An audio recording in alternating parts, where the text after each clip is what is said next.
Tuning in to the online broadcast network, AfterBuzz TV. Over 20 million weekly downloads in over 150 countries, and your number one source for after-show entertainment.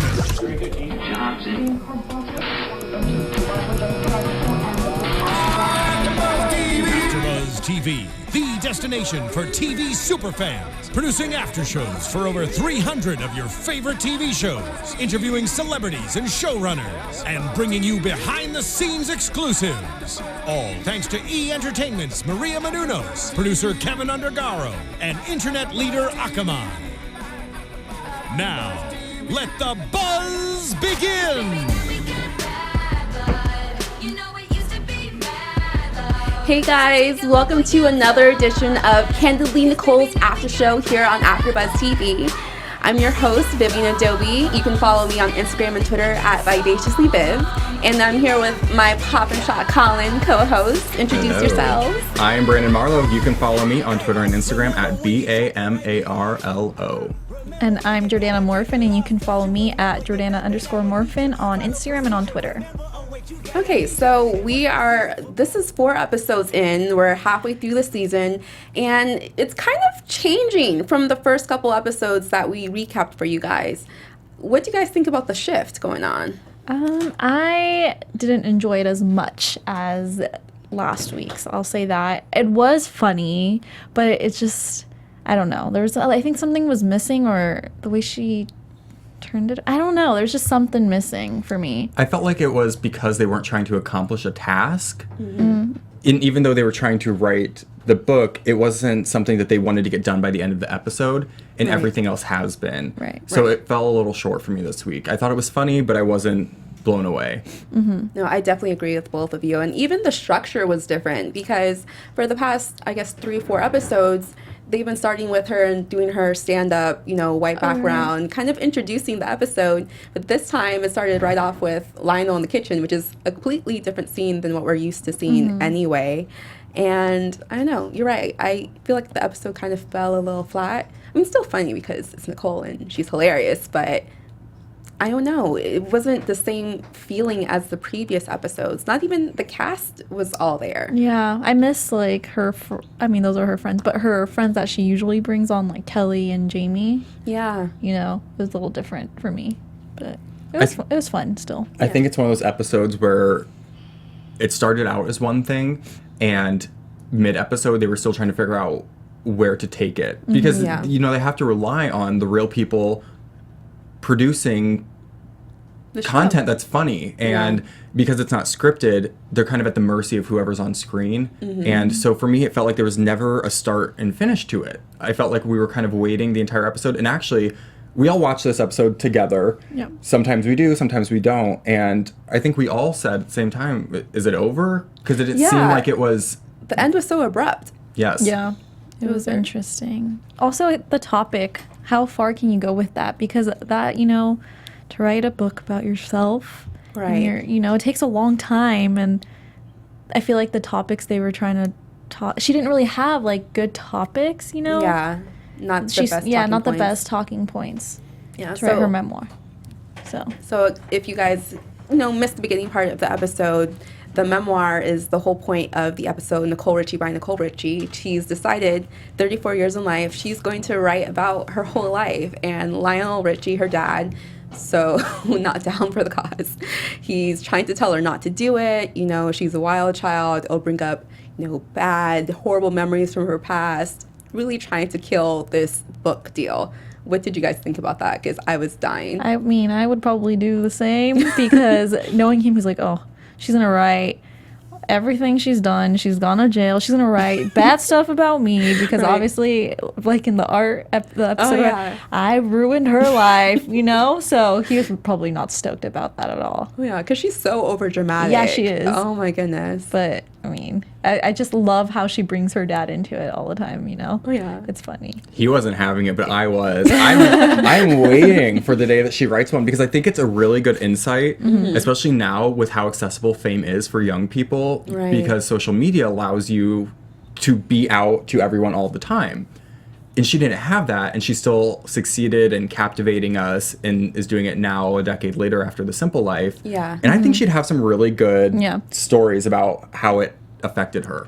Right. Or even how to also, you know, graduate from those wild party days and still create a wonderful career for yourself while having this reality fame. But like now when I think about her, I don't necessarily think reality star off the top, even though that's how she came to be. That's what, when we were watching the episode, I was thinking the exact same thing. I was like, if she wrote a book, I would definitely buy it because, like what you said, you know, her transition, and now she's like all about fashion. She's a mom, so obviously she's lived like a lot of different, you know, she has a lot of different stories. But I feel like she could have brought that more into this episode, you know, and she didn't do that. You're right. That's so true because she focused a lot about Her high school, like in high school. I guess to incorporate other people, but totally didn't hit the mark. Yeah. I think it was funny and telling when she referred to Ernest Hemingway and Brandy Glanville writing books. I think the best part of Nicole Richie writing a potential memoir is she owns everything that she's done. We've said this in almost every recap that we've done, that she is true to who she is. And she even jokes about it, saying that she's never told very personal things to anyone besides a judge in a courtroom. Yeah. And if she can put that in book form, for all of her friends who love Candidly Nicole, it would sell. Right. And even not just her fans, but anyone that's been connected to her. She was a big part of Paris Hilton's rise to fame, and she's kind of, at least in my opinion, doing way better than Paris Hilton. Oh, definitely. But that was the catalyst for the whole Kardashians and all these other really big reality stars. It started with them too. So to get her perspective and see the change, I think you guys are right. That would be a really good read. But she didn't focus on that at all with this section. Oh my goodness. But actually, I had a question for you guys. Based off the next scene, which is where after she meets her ghostwriter, which is Allie, and then decides to have a group date with her girlfriends from high school to figure out what stories she should incorporate into the memoir. She didn't realize she was a mean girl, and they were all pretty much calling her a mean girl. What do you all think she would have been like in high school? A troublemaker. The way they described her is exactly what I was thinking. Like a little, I mean, her dad called her a demon child, but I can totally see that when she was younger. She was a rebel. But it's just funny because she sees herself as a prankster, but her pranks, she would take them too far, so everyone else would see her as, you know, really mean. And I have, my best friend is exactly like that. She takes things too far, and people are like, you know, Danielle, you're mean when you do these things. But she, you know, for her, it's just like super funny. Yeah. So I can see her, being like a total rebel back in the days. I feel like she's exactly the same as what she was then, and more toned down. But for them to describe her, we got to see her essentially in those years if you were watching The Simple Life. So I don't think what they're describing her as is really any different than what we saw. I think because of the turn she's taken as a parent and as a businesswoman, she's so toned down. But if we were to go back and watch the first episode of The Simple Life, I think we'd see what they were describing, that she was a lot of personality all the time. A lot of personality. She wanted to have fun, and sometimes it went the wrong way, but I think we've all been there. You know, it's easy to say she took it too far, but when you have that friend who just wants to have a good time, it is nice, but you have to be ready for the other side of that, is they can take it a little too far. Right, and it seems like she wanted to have a good time from the get-go, the way Lionel was calling her a demon child. And her friend, Masha? Masha. Yeah, Masha. Same thing. She was pretty much saying the same exact thing. Right. But like she said, she's like, well, I wasn't mean. It was just funny. I mean, I can see, because that's who she is. Nothing they described was malicious. Yeah, right. And that to me was the big difference between her being a mean girl and her trying to be funny. And at that age, I mean, we were all there. We saw you try and fulfill what people want of you. So she went to the max. She was always trying to be funny. She was always trying to do the most outlandish pranks. And it kind of backfired in her later years because people see it as not being nice. Right. I actually think she was probably more so like how she described herself, how she was funny, hey Desiree, and you know, just trying to have a good time with the people around her. But another thing too is that Masha mentioned that they were kind of in a mean girl clique. So maybe just because she's in that clique already, and then she's a prankster, that can kind of look like, oh, well, Nicole's a mean girl, because look at her friends. I see Masha being the mean girl. She is the mean girl. You can tell. She has attitude. Yeah. You could definitely tell. And she's not like a prankster either, you know? And when, just fast forwarding a little bit, when they were talking about one of the girls in the sailor outfit, and she's like, well, I thought it was funny because I don't like her. So, you know, I mean, she's probably like the leader of the mean girl clique. Was I the only one waiting for Catherine Power to pop in? Yes! Yes! Because she's so mean, and I know I got a little... She is the definition. I got a little hate last week because I was really tearing Catherine down. But the entire time I was thinking, this should be the Catherine Power episode. Right. Because I would like to see what she came from. Maybe she was really nice in high school and people were really terrible to her. And then as soon as she got successful, it just flipped. Changed. Could have been. And she was the Regina George, for sure. Definitely. She is now in that group, I think. Wait, speaking of Regina George, it was so funny seeing the nicknames change so much this episode. Mean Girls reference, the Heather. Yeah. That's cool. I thought it was so funny when we saw the Regina George.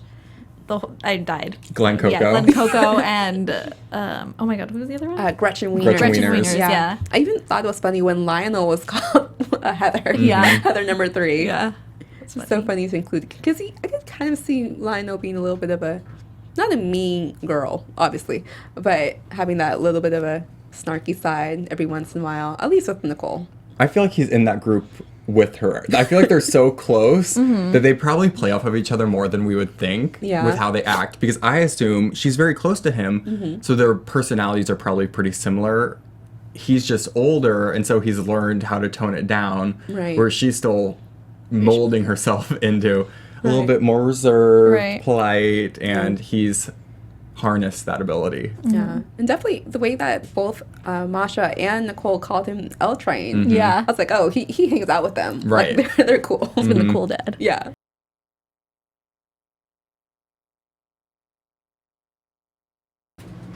Sorry for the interruption, guys. You know, Candidly Nicole, we're candidly interrupted sometimes.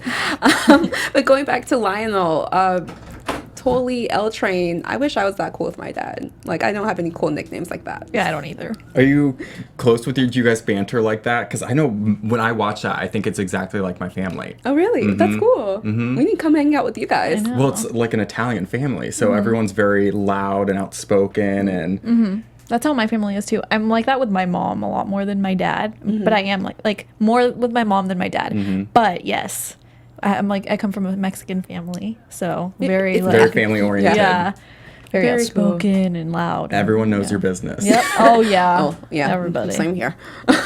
So, speaking about business, so they're getting all up in Nicole's business, you know, when they go to sit down and start looking through her yearbooks. And it was funny because she was getting a little irritated with Masha, because I remember Allie starts writing stuff down that Masha would say, and Nicole totally... Masha just wants her to be a mean girl. Right? She's just like calling everything out. When Nicole is reading, from her teacher, she's like, oh, this is a good one. And then she's like, well, this person said bleep, bleep, bleep. Right. You're a mean girl. And this other, what was get away from my car. Yeah. So, yeah. I mean, I feel like she was just trying to get at her this whole episode. Right. And then bringing up all of the different pranks and stuff that she'd done, because that's when she brought up the whole saran wrap. And Nicole thought it would be a good idea to saran wrap her own car. Was I the only one who didn't think that was that mean? No, it wasn't mean. I didn't get it. Done that before. I mean, I've done that before in high school. Probably not as much saran wrap as they used. Not like that, but yeah. It's not like they were like, wow, you saran wrapped my car. Like, you're so mean. Right. You know? It's It was not just like kind of like, throwing oh eggs at my a God, car. you did that. Okay, haha, over it. I would much rather be in that position than be a high schooler now, because those kids do mean Oh, things yeah. that they think Oh, are yeah. funny. With Well, yeah. Snapchat out and everything, I would not want to be in that position. No, it would have been a whole another level. Yeah, of, different. But I thought that that was one of my favorite scenes when she starts saran wrapping her own car and she's having the best time of her life doing She it. really is. I thought that was great. But I love how she asks Allie and Masha, want to help? Or can you help me? And they're like, no. This is Total like, mean girl yeah. fashion too, like saran wrap your car. Yeah. I thought that was I'm so above that. And then she's like, all right, I'll do it. She calls the two guys and they're all like having a blast doing it. So, I Right. mean, that's what I'm saying. She's funny and she's a prankster. She's not mean.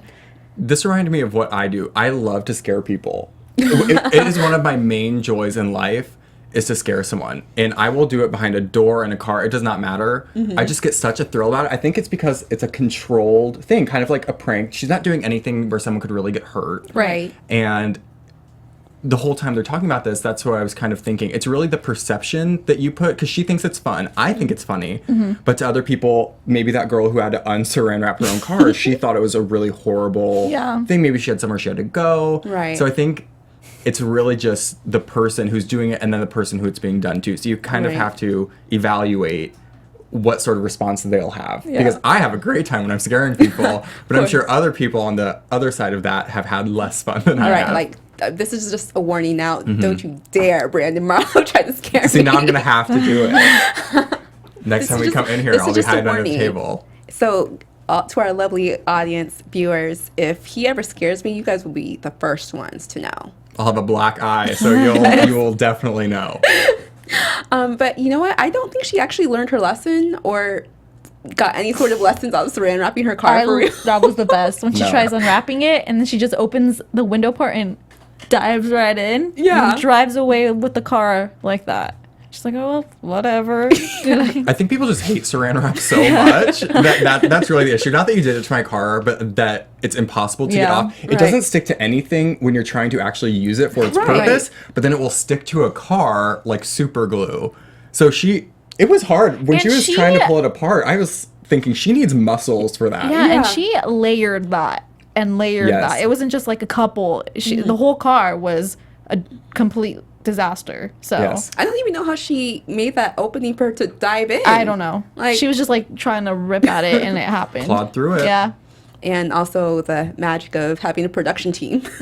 Probably a nice X-Acto knife, I'm sure. But she really did. They showed that she was really pulling at quite a bit of it. And that's what I thought the entire time, that it's hard to pull that stuff apart. And she's a little lady. Tiny one, So you would need scissors. You'd need someone to come help you get in that car. And she really did need the help since her friends drove away. Mean girls. Mean girls. Hashtag Masha is a mean girl. She's Regina George They in this weren't episode. getting in or going shopping. They were, bye. And I loved how Allie was wearing pink. It just made it... On Wednesdays. Yeah. On Wednesdays. It probably was a Wednesday. Well, I mean, the show did air on the Wednesday. Oh, yeah. There you go. So. Oh my gosh. That was probably calculated. Yeah, it probably was. Everything is calculated on the show. I love it. Except for the tweet. Yes. That didn't show up. Right. So after the whole scene with the saran wrap, they decide, after looking through the yearbook and seeing that signature that she couldn't recognize with the car and the saran wrap, Nicole decides that she wants to apologize and make amends. And now they have to figure out who the signature is. Twitter. Right. Well, I mean, if the whole board thing that they were doing, you know, that was just a waste of time. Moment. Yeah, it was a waste of time. And she had the little origami paper, and she's like, I don't even know why I'm doing this right now. But I thought that was really funny that they just like planned out this whole thing. That's something I would probably do back in the day. If I was trying to figure something out, I would bring out a board and start putting pictures and little, wires trying to figure something out. So I thought that was cute. I like how they associate it to everything not pertaining to... And did anyone else think, because the entire time watching, I thought, she knows who she... You don't forget whose car you saran wrapped, I wouldn't assume. Unless she did a lot of them. Because to me, a prankster, that is like a trophy. Right. So you have a little satisfaction stored away for a rainy day. When you're feeling down, you can think... that time I saran wrapped her car. And you're going to remember who it is. Right, because you're going to remember her reaction. Right. So when they were trying to go through figuring out who it was, I thought that was just the craziest thing. That if you're doing that many you don't remember, well, also maybe you do have a problem. It's also been like maybe up to 17 years because she's 34. That was in high school. Who knows? And she's had a ton of antics. I'm sure she'd appreciate if we said it was about 5 years ago. Right. No, she's actually said she's happy saying her age because she looks so much younger. Probably. She looks so good. Yeah. I would too. At her age, I hope I look as good as she does. Right. Then I'll say I'm 10 years older. Yeah. You know what's so funny? That's exactly what she said. That's exactly what she said. Yeah, see, I'm channeling Nicole. Nicole is rubbing off on you completely. She said that when she gets older, she's going to say she's even older so that people can compliment her and be like, oh, wow, you look so good for your age. I'm 72. Thank you very much. But when they were trying to figure that out, and she starts tweeting those reactions from the people that were tweeting her back, I loved it. I thought that was... You're That stupid. was the best part. Yeah. And then when she finally tweeted back, what was her name? I don't even remember. Marna. She was like, it was me, you idiot. Right? I was actually kind of confused at first when she got that tweet because in my head I'm like, so if this is someone that you pranked and if let's say this isn't your And friend, she's following yeah, you. how is she following you? I mean, But they're friends. but I don't think apparently. it was clear at first And that they it was didn't her make it. friend. Yeah, not till later. Yeah, that's what I'm saying. Because when she went to her house, it was very like, hey, love you, bye. Can I come in? No. Yeah. Next time, So I was like, oh, so you are friends with her still. Right. Even just the fact that she knew how to get to her house when she obviously didn't contact Marna to be like, hey, I'm coming over. Yeah. But I thought that was funny. But we looked for the tweet, was what the Yeah, whole point of that yeah. tangent was. We looked for the tweet and it wasn't there. And we were saying last episode how much we love that they leave little nuggets there for us to find. Right. And this one, I looked on her Twitter and I couldn't find the image she sent out. So I'm going to tweet her about that. Say, Right. leave that stuff on there for us to Don't talk about on delete your tweets. AfterBuzz. Yeah. Right. We need the background. Mm-hmm. So she tweets, and they figure out that it's their friend or not friend or a connection of some sort, Marna, acquaintance. And they go to her house. I thought her house was kind of cute too. It was very cute. Yeah, and Nicole's definitely like knocking and banging and making all this noise to get some attention. And Marna comes out at the top. I thought it was so funny that she didn't even come to the door. I know. Couldn't be bothered. So what are you doing here? Like, what are you doing? You're crazy. Right. I feel like everyone in Nicole's life is just so unbothered by her. It's kind of like a fly that keeps buzzing around in the car. Like you want it to leave, but you're not going to be bothered by it. Yeah. You just every time leave it there. Right. It annoys you momentarily from time to time, and then you let it do its thing, and it's fine. But no one seems really affected by her presence in a positive or negative way. Yeah. She's just there. She's just Nicole. just there smiling the whole time. And maybe we have a weird perception of it because we love her. I would please come and do that to me. Well, and who knows how her dad feels, or yeah. maybe that's how we think, but maybe people who are around her are more like, "Oh, Nicole, can you just be quiet sometimes?" As an insider, you really don't have this experience with her. You're wishing she would Yeah. just. I think Right. it's because we want her to be our friend. So we're Right. like, I would love her. Would love her to sit on this panel and just be a fly on our AfterBuzz wall. Next season, we have to be ambitious. We're just We are going to be, yeah. And she'll be here every week, so she won't just be one guest. She'll be able to comment on the show. Right, she's every gonna be a week with us. panelist. Yes. Yep. Oh, yep. There you go. See, Nicole, we're coming for you. Yeah. Definitely. Definitely. So she speaks to Marna and starts to come to grips that, maybe she was really a mean girl. But she Kind of. wasn't, Yeah. She wasn't a mean girl. I think it was But- just Masha really just pushing it. Yeah. But she Speaking- accepts that she did things that obviously bothered people. That weren't nice, Yeah. but not explicitly mean. Yeah. Yeah. It's a gray Not area. mean-spirited. What I was gonna say, because you talked about the house, Masha's house.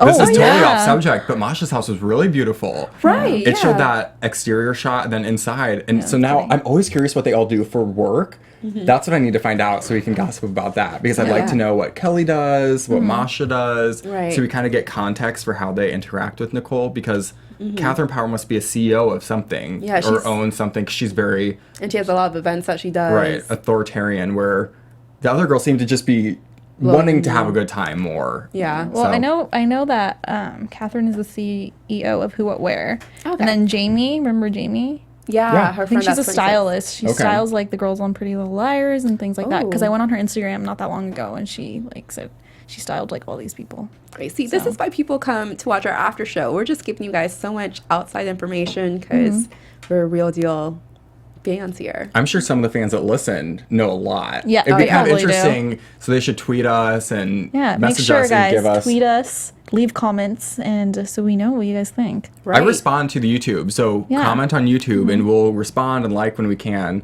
because I think that's a good way for us to dialogue about what they may know, what we don't know, what we Right. know, what they don't know, because there's so much. We couldn't possibly cover it all for all the people who appear on the shows, but Exactly. we try, we really do. Right. And that's a perfect tie-in to iTunes. You all should definitely go into iTunes. Make sure you're downloading. Make sure you're rating us so that we know what we need to improve on. 5 stars if you love this. 4 stars hopefully 5 stars, but 4 stars if you think, a couple things we need to work on or add in. Maybe there's a section or a segment you have an idea for. Tweet us, let us know. We'll add it in. We just want to make sure that the show is exactly what you guys are looking for after you watch Candidly Nicole. Yeah. And so, getting towards the end of the episode, she's starting to decide to go from writing a memoir to writing a self-help guide for Mean Girls. I started to feel bad for her a little bit when it got to that part. And they're in the little boat. Oh, yeah. Just sitting there. And she's saying, I kind of want to change my mind. And then I thought it was funny, too, how she just, did a 360. Yeah. But she probably realized, she's like, well, what am I going to talk about? Because I've just been, she was probably like, this is going to take too long. Let's just change it up. But, I thought it was funny. I think it's a good idea. Yeah. I think it's kind of telling of what we were saying earlier in her personality, that she's really evolved as a person, as a personality on TV. She could probably write a really successful self-help book for young teens maybe struggling with substance abuse or trying to break into the industry and what to look out for. And especially with her charm and her humor, I'm sure it would be hilarious and helpful at the same time. So she could do kind of a hybrid of a memoir where she speaks to her personal experiences and how that affected her later, could better you. Advice and tips from Nicole. Yeah. That'd be cute. I would buy that. Right. I feel like every episode we come up with new ideas for Nicole Richie. I hope you're watching this, Nicole, because we're just a little, what is it? A brain squeeze? That's not what it's called. Brainstorming. We're like a think tank for Nicole Richie ideas. Yeah. So cute. So, that's pretty much the end of the episode because then Allie decides to leave her for Willow Smith. Right. So funny. She whipped her hair right out of there. So I am not doing this no more. Right. And that's what I'm saying. Yeah. The ending was just kind of like, that's exactly. it. I think they could have done something about that. But when it ended, we were just sitting there, we're like, oh wait, it's over. Yeah. Like you said before, every other one has like an actual ending, a conclusion. Something happened, and this one was just kind of okay. It's like done. It trails off, which to me, I guess that's kind of the experience with the book. Sometimes it happens, sometimes it doesn't. Yeah. But nothing came to fruition of her even. I guess maybe the end point was that she realized she was a mean girl. And so the main point wasn't the book, but to realize that she was... I don't even think that was a strong point because we kept saying throughout our recap that she isn't that much of a mean girl. I don't know. Maybe if you're there on the other end of that, you would say she is a mean girl. But for us, I think she's a great girl. Keep doing what you're doing because it makes us laugh. But so you brought up this term while we were watching it, a mid-season funk. Did you guys get that feel, I guess, throughout the whole episode or maybe just at certain parts? Because I started to feel that at the very end. I was just like, what is going on here? Yeah, well, like we said in the beginning, this one just wasn't as strong as the other ones because it didn't have like a full-on, beginning end, and it wasn't as funny. But yeah, I think that's what I was thinking too. Towards the end, I was just kind of like, okay, this could have gone a lot different for me. Well, I said mid-season funk because there are only 8 episodes in the season. We're at episode 4, and maybe they're just trying to see what the best outline is for the show's production. Right. That they're changing it up a little bit, seeing what people respond to, like more. Because the first season was really trial by error. It was definitely the network show, and now this one they have a little bit more control, I would assume. So they're trying different things out, and maybe this one wasn't quite what we like. Maybe other people loved it, but I do think the defining thing between this episode and the last one was her direct address in the beginning. Yeah. I feel like that really connects you right away. Entering in almost mid-conversation with her and Lionel, it was you weren't as a little engaged. distracting because you didn't know what was going on, and I was distracted by his kitchen, which I told you. Those oak cabinets were just throwing me off, and I think if they're going to keep doing the episodes and doing trial things, we'll see by the next couple what they stick with, and I think that's how the season will end. Right. Well, speaking of Lionel and his family, I know we have some news and gossip to share about Nicole Richie's family. That is deep stuff. AfterBuzz TV News. Okay, Miss Jordana, if you can first tell us about, stuff going on with Nicole's sister. Yeah, so, I was reading that Nicole is petrified and worried for her little sister because apparently she's been hanging out with Justin Bieber, Kendall Jenner, so I mean, not just specifically because of them, but she's at the age where, you know, she's been around parties where there's alcohol and drugs, and she doesn't want her to go, you know, in the same direction that she did when she was a teenager. So right now, that's like her main concern. She doesn't want her sister to take the route that she did and make the mistakes that she did. So she's just a worried mommy for her sister right now. And I mean, I would be too if I was Nicole and did all those things. I was like, oh my God, I don't want my sister to go through the same things that I did.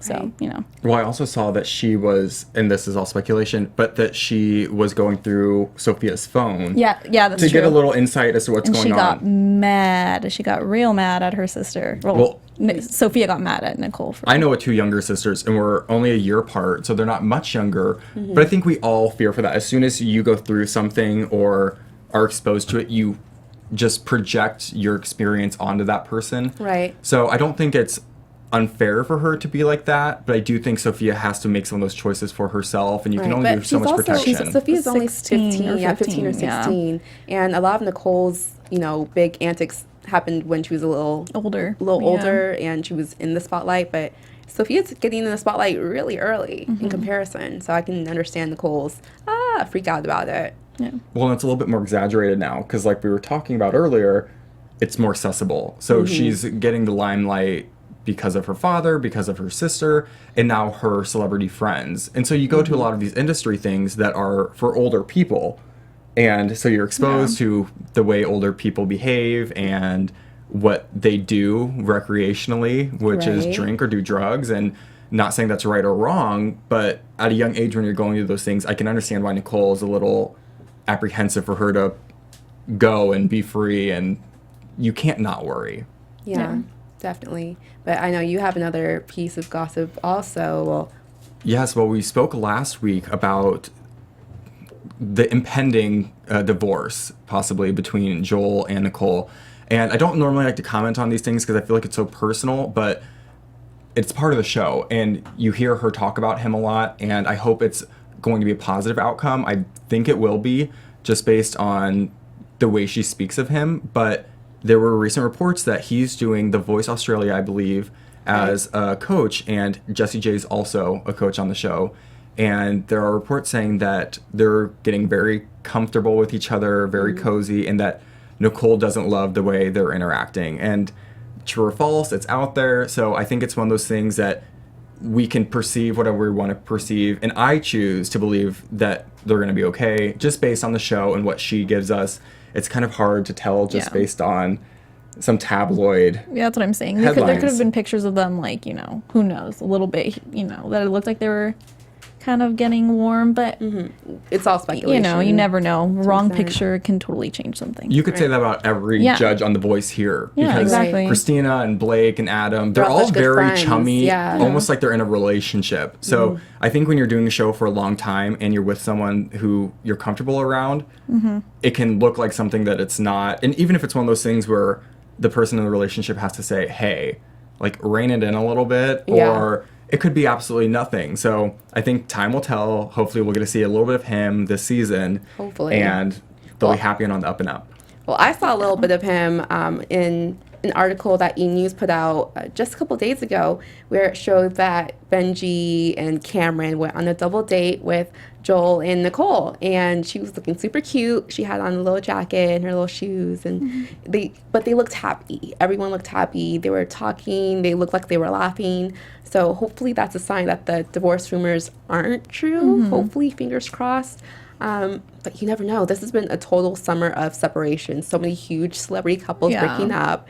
So you never know what's going on. Out of nowhere, too. You wouldn't expect. So yeah. But hopefully, we wish her the best. Yes. So I think everything will be A-okay for her. But what might not be A-okay is her relationship with her waxing lady, getting into predictions for next week's episode.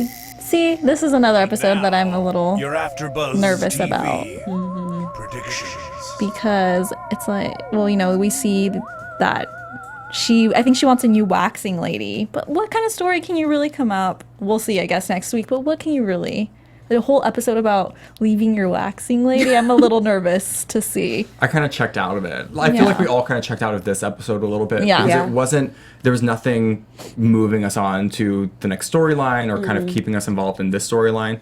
And as soon as the promo for the next episode came up, we all kind of looked at each other. Yeah. And I don't know, maybe it'll be really good. I hope and so. they edit it in a way that they're not giving us the best parts in the promo. And I think that's what we can expect from Nicole Richie. If someone can make something out of nothing, it's her. Yeah. So Right. maybe this next one will be really great. Hopefully, because, you know, the relationship between someone who's, you know, waxing your private parts, hopefully that's a close and dear relationship.